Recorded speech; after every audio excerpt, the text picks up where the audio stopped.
এই টি-শার্টটার দাম ৩০,০০০ টাকা বড় ভাই। কোনটা? এই যে মানে দামটা কেমন? এটা গিফিনি, এটা ৪৫০০। এখন যে এটা নিশ্চিত বাংলাদেশি না বা গুলিস্তানের না, এটা সাধারণ ক্রেতা বোঝার কোনো উপায় আছে? সেটা থাকতে পারে, কিন্তু আমাদের এখানে ইয়েটা লাগানো থাকে, যে দেশের প্রোডাক্ট ওই দেশের প্রাইস লাগানো থাকে। যেমন এটা ২১৯০ বাট।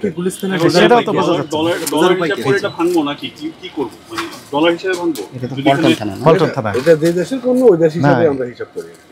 যদি ইম্পোর্টারের তথ্য থাকতো তাহলে আসলে এটা জেনুইন কিনা এটা আমরা ভেরিফাই করে পারতাম।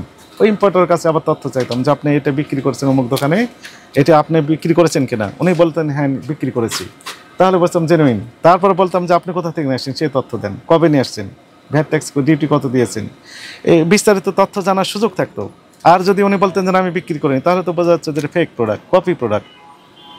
কিন্তু কোনোটাই এখন আপাতত আমাদের কাছে টি-শার্টগুলো কত, এমনি প্রাইস কত এখানে যেগুলো দেখছি? এখানে প্রাইসই লেখা নেই তো।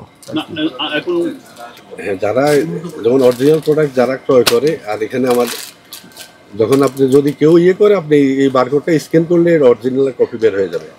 এটা তৈরি সহ, তৈরি ইয়ে সহ, ডেট সহ আছে, কত সালে কাগজের তথ্য বের হবে, গেঞ্জির তথ্য তো বের করা হবে। হ্যাঁ, আপনি যখন স্ক্যান করবেন গেঞ্জির তথ্য সহ বের হয়ে যাবে। না, মানে এই বারকোড দিয়ে কোনো তথ্য প্রমাণিত হয়নি, মানে এই বারকোডে কিছুই নাই।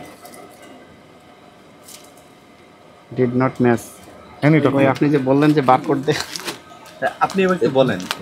এটা অরিজিনাল প্রোডাক্ট ভাই। না আশা মার্কেট এগুলো 2500 টাকা করে বিক্রি করে গাজীতে। অরিজিনাল গিফট নেই। হ্যাঁ, আপনাকে আমি তাহলে আপনাকে একটা এনে দেন, ফাইনালি 2500 না, আমি 4000 দেবো, 3800 দেবো। ওনারা বলে আমাদেরটা অরিজিনাল, আপনারা বলে না, আমি তো চ্যালেঞ্জ দিলাম আমারটা অরিজিনাল। ওনারা এখন আপনারা চ্যালেঞ্জ দিয়ে দেন, যেগুলো হলো প্লেয়াররা পরে সেগুলো সব বাংলাদেশ থেকে। ঠিক আছে। হ্যাঁ, আপনাকে রায় প্রদান করা হয়েছে। এখন ইম্পোর্টার থাকতে ইম্পোর্টারকে ধরা যেত যে আপনি এটা ঘটনা কি করছেন, উনি তো এটা বলতে পারবেন। কবে নিয়ে আসবো? আগামীকাল নিয়ে আসেন।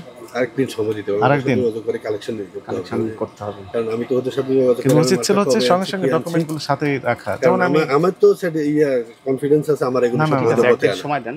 কাস্টমার হিসেবে আমার তো কনফিডেন্স থাকতে হবে। রোববারে সব ডকুমেন্টগুলো, রবিবার জি 9:30 সকাল। হ্যাঁ, আমরা এগুলো দেখে আবার অভিযানে বেরিয়ে আসি। আপনার নাম্বারটা দরকার দিয়ে যান যদি। হ্যাঁ, না এখানে গেলেই পাবে, আমাদের এখানে তো অ্যাড্রেস লেখা আছে।